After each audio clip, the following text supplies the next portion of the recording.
Mga brothers, ang kauna-unahang maxi scooter na Skygo Philippines, the Bolt 150 na may presyong 115,000 pesos. Pormado at may kalakihan nga ang kahan nito, pero mababa naman ang kanyang seat height at hindi naman ganong kabigatan, kaya naman easy to handle ang scooter na ito.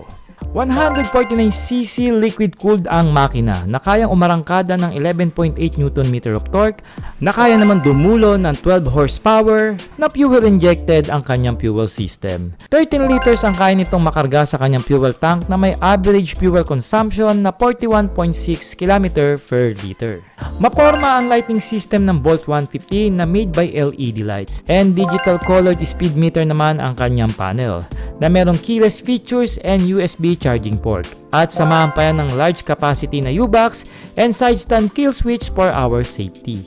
Disc brake ang braking system ng Bolt 150 at pinagugulong naman nito ng aluminum wheel mags na may tire size na 13 inches both tire, habang naka-dual shock naman ang rear suspension ng scooter and conventional telescopic port naman ang front suspension nito.